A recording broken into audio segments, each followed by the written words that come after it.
no? Japur nikech openje en gi specific.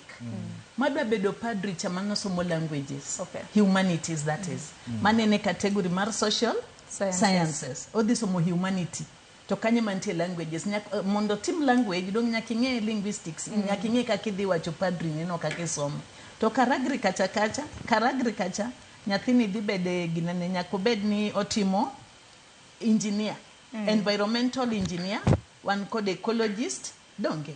To magema emanie pathway mar STEM cha, applied science. Engineer, japur ma agriculture, wadhi yude kama iluongo ni applied science.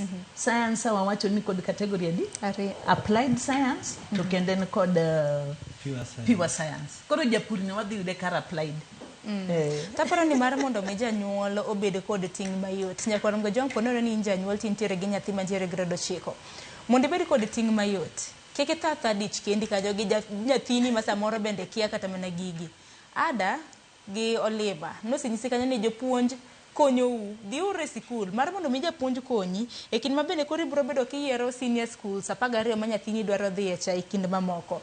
Aparo ni en somo paro ma janyuol japuonjre be kanyakla kod japuonj biro bedo ka somo paro ka janyuol itinge nyathini bende dhi godo ka japuonj ok ni dhi kendi nikech japuonjre bende biro bedo gin gi penjo mathoth ma detam gi duoko.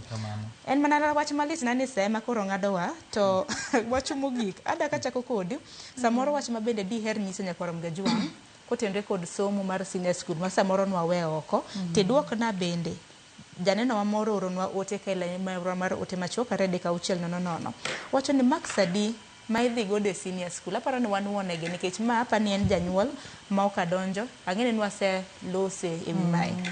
Achako diaga. Okay, wachak gi max mogik mopenjo mogik no. Sani janyuol wa jawinjo maramogi waonge gi maxi. Onge ni nyathina dhi e national en gi maxi 400 en gi maxi 300.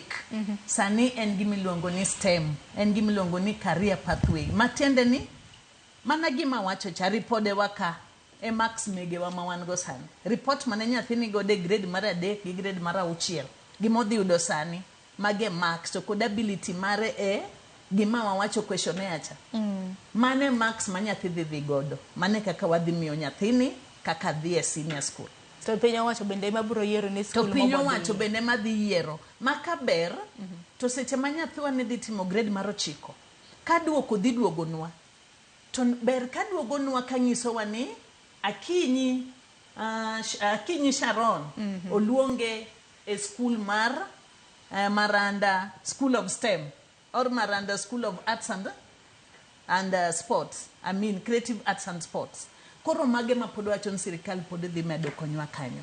Alafu gima dwa wacho sani max waonge go. Wan gi category kaka wamiyo gi somo margi. Wan kod exceeding expectation mamano chon iluongo ni excellent cha. To wan kod approaching. To wan kod meeting to wan kod below. Gigi te kalure gi report ma nyathi dhi bedo godo cha Sharon. Ema dhi miyo wa category wacho nyathini dhi kanye mage max ma wadhi tiyo godo. Wadhi ng'iyo to yudango sani to no yudango e grade mar 6. To gini nyathini wachako miye ochako yude ke ne grade mar 3. Koro mane ma dhi konyo maxi onge. Giwachni mogik watieko ada. Kwatieko koro nikech koro bang' ma olima bendo wach pache kasto waloro chenro. Kwatieko chenro ni nyikwara mogi an kaka japuonj kendo kaka janyuol an gima da med kwayo u wariwre uru kamoro achiel. Wachalo kit kendo matedo. Kite 2 ok nyal tedo. Kidi mokwongo en janyuol, mar 2 en an japuonj, mar 3 en nyathiwani. Wariwre uru kamoro achiel, waket pachwa kamoro achiel.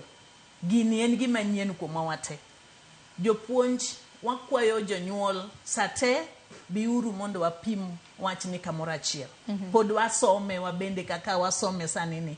Emomiyo pod wan gi seminars mang'eny to pod wan gi tiegruok mang'eny saka iluongwa gi government mondo wayud kaka wanyalo konyo nyithiwa gi. Wabed motegno, wabed kite 3 mege tedo. Kik wabed 2, kik wabed 1, wabed 3 seche duto te. Erokamano. Erokamano ahinya japuonj.